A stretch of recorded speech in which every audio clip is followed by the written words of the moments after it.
नमस्कार। आप सुन रहे हैं RJVFM और मैं हूं आप साथ RJ राहुल। अकबर बीरबल के इस एपिसोड में हम सुनेंगे चमारों का फैसला।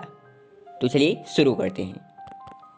एक बार बीरबल ने बादशाह से प्रार्थना की, जब मुझसे कोई कसूर हो तो उसका निपटारा वही लोग कर सके जिनको मैं और आप चुनूं। बादशाह ने बीरबल की बात मान ली। बादशाह अपने वचन के पक्के थे। एक बार बीरबल से कोई कसूर हो गया। बादशाह ने कानून की नज़र में बीरबल को भी सज़ा देने का निश्चय किया कि बीरबल को भी यह पता हो गया कि बादशाह उसे ज़रूर ही दंड देंगे। अपने इरादे के मुताबिक बादशाह ने बीरबल को बुलाकर सारी बात कह दी कि तुमने फला कसूर किया है, उसके लिए तुम्हें सज़ा मिलेगी। बीरबल को उस प्रतिज्ञा की याद दिलाई जिसमें बादशाह द्वारा यह मौके पर उपाय सूझा, और उन्होंने बादशाह को वचन दिया था कि तुम्हारा न्याय तुम्हारे ही चुने हुए पंचों द्वारा होगा।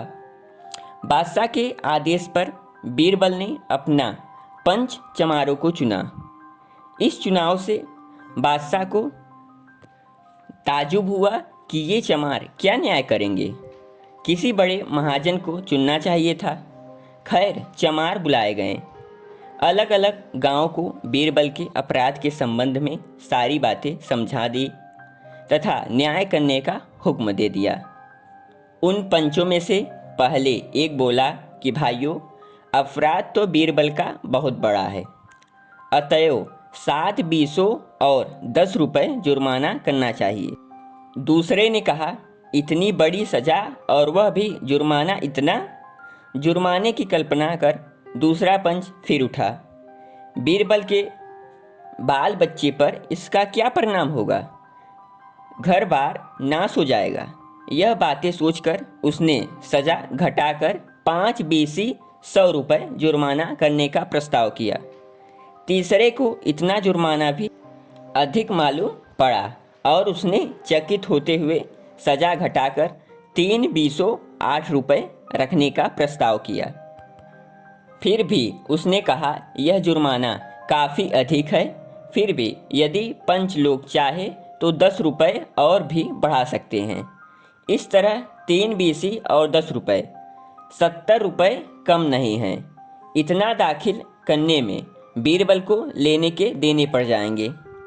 अब चौथे चौधरी की बारी आई। उसने अब तक सभी सलाहों का विरोध किया और कहा कि इतना बहुत अधिक है, इसमें अधिक से अधिक कमी होनी चाहिए। चौथे चौधरी के प्रस्ताव का 5वें चौधरी ने अनुमोदन किया और सहमति से थोड़ी देर को बहस के बाद यह तय हुआ कि दीवान बीरबल 20 तथा 10 रुपये और दंड देंगे। चूँकि यह दंड अधिक है, इसलिए हम पंचगढ़ बादशाह से यह प्रार्थना करते हैं कि इससे वसूली में सख्ती न की जाए। बादशाह ताड़ गए। होशियारी से बीरबल ने इन चमारों को अपना पंच चुना था। उधर निपटारा कर पंचों ने बादशाह से जाने की आज्ञा मांगी। आज्ञा पाकर वो जहाँ से आए थे वापस गए। बादशाह की नज़रों में 50 जुर्माना क्या था, लेकिन चमारों की गरीबी व परिस्थिति का ख्याल कर कि साल भर तक जी जान से परिश्रम करने के बाद ये गरीब जातियाँ इतना भी तो नहीं बचा पाती हैं कि वर्ष की समाप्ति पर 20-50 रुपये भी पास रहे। इसलिए उनकी नज़र में 50 रुपया बहुत ही कठिन जुर्माना था। बादशाह का हृदय दया से भर गया और बीरबल की मन ही मन प्रशंसा करने लगे। बीरबल को फैसला सुनाने बादशाह ही जा रहे थे कि बीरबल को देखकर बादशाह अपनी हंसी न रोक सके। बीरबल दंड मुक्त हो गए।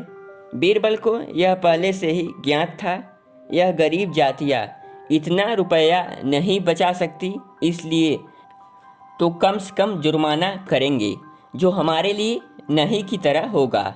और यही हुआ भी।